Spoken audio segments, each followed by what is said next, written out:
Morning everyone. Hinipin natin yung ating mga crosses ng Rhode Island at Deccal Bro. Pero sila, 1 month old. Yan. Yung dalawang yan, dun sa napapisa natin na nabenta na natin. Siyempre walang bumili sa kanila kasi kung high crossbreed sila. So pinalaki na lang natin sila. Ito lalaki itong isa. So yan ay cross ng Rhode Island Red. Tapos Deccal Brown na inahin. So yan kita nyo naman. Tapos yung mga sisiyo natin doon, malalaki na. Ito yung update sa ating mga sisiyo. 3 weeks ang iba. Iba 2 weeks na. Tapos yung pabo. So yan sila. May pabo yan. Tapos yung iba, crosses na yung ano yan, binili natin sa Draco Farm. Yung crosses ng Rhode Island White saka White Leghorn. So waitin tayo until October na kung saan sila ay mangingitlog na para maging ating layer egg. Ito, higit na dalawa. Lalaki. Babae. Round egg lang din yung initlog niya.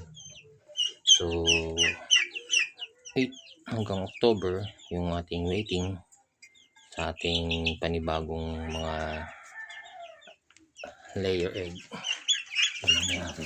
So bali ito ay 22, tapos siyam na pabong nandyan. 2 weeks na yung pabo, tapos yung mga cross ng Rhode Island White at Leghorn 3 weeks, tapos may 2 weeks. So ayan, pabo yan, nakikita nyo yan, pabo. Tapos yun, yung manok na yun, yung tatlo na malaki, ano na yan, 3 weeks old. Yan yung cross ng Leghorn at Rhode Island White. Rhode Island White cross sa Leghorn. So yan yung status. Then syempre Mercury's ngayon, nagpainom tayo ng Vitamin Pro. Ang painom natin ng Vitamin Pro sa kanila tuwing Wednesday saka Saturday. So hindi natin pwedeng palagpasin yun tuwing umaga. O pwede rin hanggang hapon. Vitamin Pro sila. Yan yung ating program. Tapos syempre yung ang kanilang patuka para din itong mga to Integra 1000.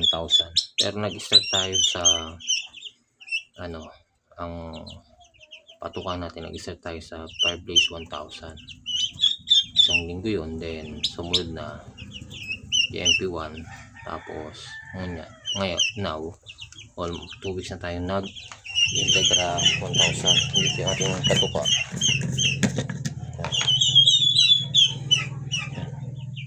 Integra 1000 yan.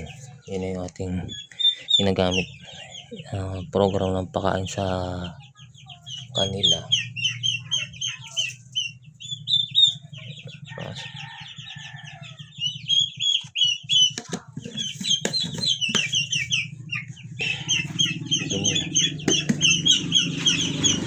Yung ginagawa natin nakaraan, malangaw dito sa ipot nila. Ito yung ginawa natin, ipan yung Rizal.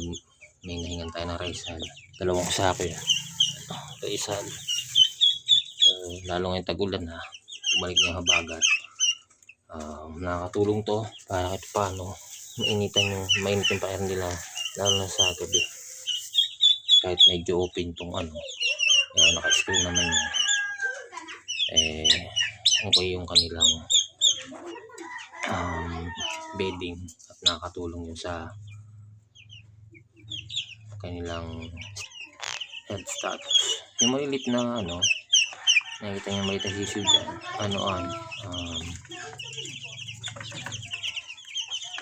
ayun yung huling batch na 11.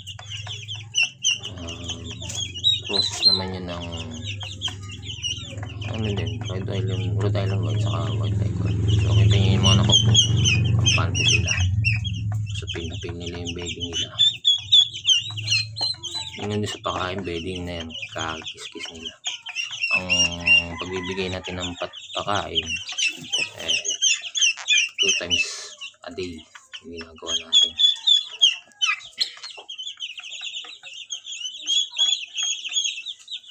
Basta importante, hindi sila mawalan ng vitamins or tubig sa loob.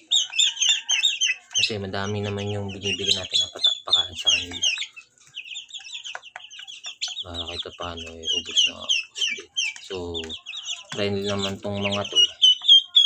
Kaya kahit na may mga pabo dyan, kahit naman yung dalawang malaki na, friendly din yan.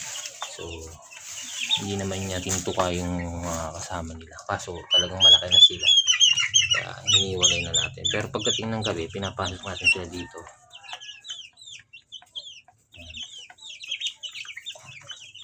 So, ayun lang po yung ating update sa ating mga alagang sisiw na future at layer natin.